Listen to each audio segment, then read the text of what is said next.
खाने में खतरनाक मिलावट का मुद्दा, फूड अडल्ट्रेशन का।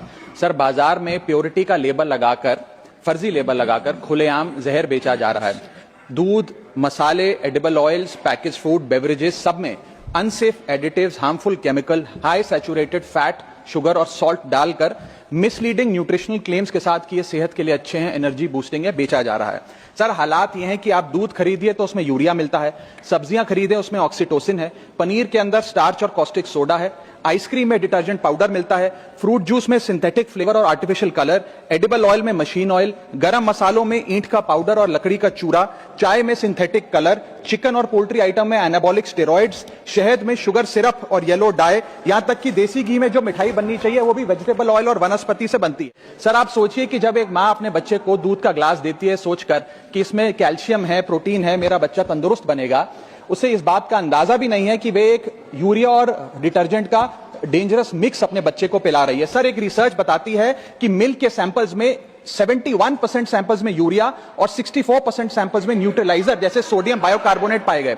सर, इतना तो देश में मिल्क का प्रोडक्शन नहीं है जितना इस देश में दूध बेचा जा रहा है। सर, दवाइयों पे आ जाए, वेजिटेबल्स पे आइए सर। सब्जियों जिनको हम सेहत का भंडार समझकर खरीदते हैं, उसे ऑक्सीटोसिन का इंजेक्शन लगाकर फ्रेश, हरा भरा और उसकी ग्रोथ को एक्सेलरेट कर बेचा जाता है।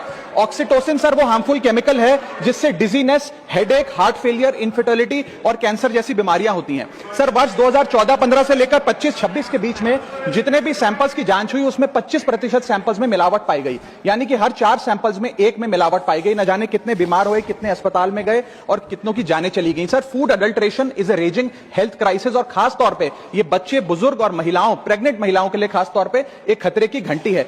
इससे भी ज्यादा चौंका देने वाली बात वो है सर कि जो प्रोडक्ट्स भारत में बनते हैं लेकिन इंटरनेशनली बैन हो गए, जैसे कि इस देश की 2 सबसे बड़ी गरम मसाले बनाने वाली कंपनियों के प्रोडक्ट्स यूएस, यूके और इनफैक्ट पूरे यूरोप में इसलिए बैन हो गए क्योंकि उनके अंदर कैंसर कॉजिंग पेस्टिसाइड्स पाए गए। वो मसाले भी आज भारत में बेचे जाते हैं और धड़ाधड़ खरीदे जाते हैं। हम we are forced to consume those products. Sir, हालात यह है कि और देशों के अंदर जिन फूड आइटम्स को पालतू जानवरों को भी नहीं खिलाया जाता, वो हमारे देश में धड़ाधड़ ये कंपनियां बेच रही हैं। सर, मैं इस संदर्भ में कुछ सुझाव लाया हूं। पहला सुझाव, FSSAI जो हमारा रेगुलेटर है उसे मजबूत करिए, एडुकेट मैन पावर दीजिए, एडुकेट लैब टेस्टिंग दीजिए। दूसरा, जो फाइन्स और पेनल्टीज हैं वो फाइनेंशियली मैनेजेबल है, उनको बढ़ाने की जरूरत है। थर्ड, पब्लिक रिकॉल मैकेनिज्म होना चाहिए। यदि किसी एक प्रोडक्ट में मिलावट पाई जाए तो उसको पब्लिकली नेम और शेम कर मार्केट से रिकॉल करें।